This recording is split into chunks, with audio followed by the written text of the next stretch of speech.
Alright, hey guys, this is Neil with Surfside Home Inspections. This is part of a series of small videos in order to pass the 4-point inspection. Not a very in-depth inspection, very easy to pass, very easy to prepare for. That way your inspector doesn't have to come back, you don't have to pay him to come back, and your insurance gets bound a lot quicker.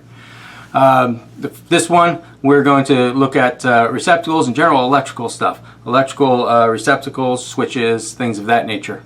Real quick, first thing I want to look at is GFCI protection.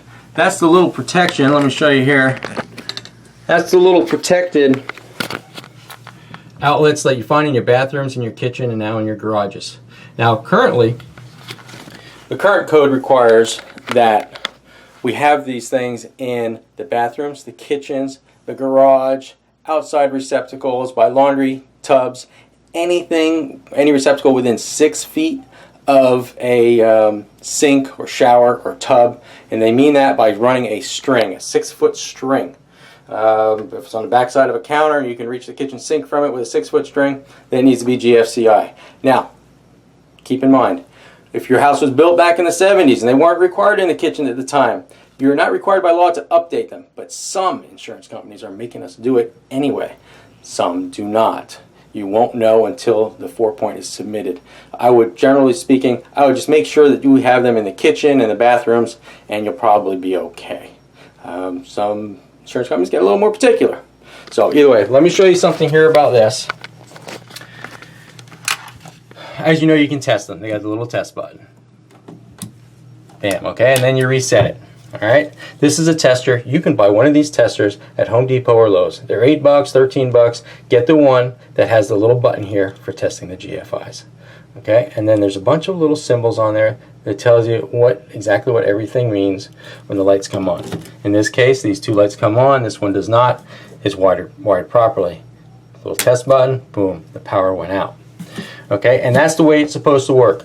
Quite often, you can actually test one of these things and it works with the little test button, but it won't work with a test device, meaning simulating actually dropping a hairdryer or a curling iron into a sink or a tub. It actually doesn't work. These things do tend to go bad after about 10 years or so. They'll go bad and you have to replace them. No big deal and not terribly expensive. For the 4-point inspection, I would at least make sure you have them in the kitchens and the bathrooms. That's basically it. Another thing. In reference to receptacles, I'll show you real quick. I don't want to see this. The insurance companies, they just don't like this for some reason.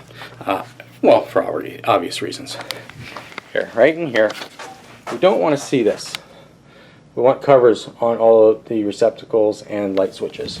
We don't want to see this.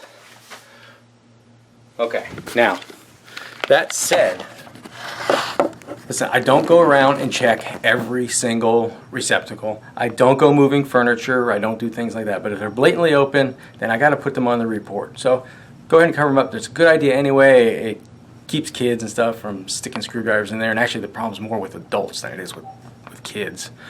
An adult thinks they can fix something with a screwdriver, and they stick it in there and zap.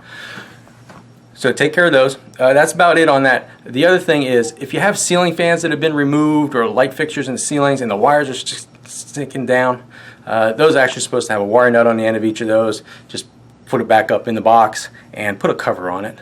It's just safety. I know nobody's going to reach up there. I know that. But the insurance company is the guy we're trying to please. And the whole object of this inspection is to protect you from the insurance company.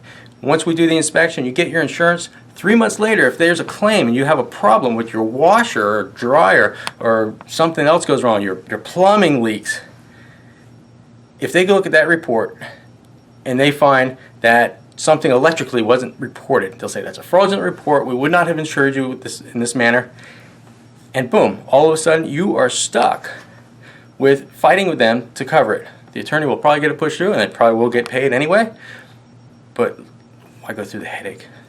Simple as a little 75-cent cover. All right, guys, watch our next video. Just go on through down the list, and you'll be able to get ready for this inspection real easy. No big deal.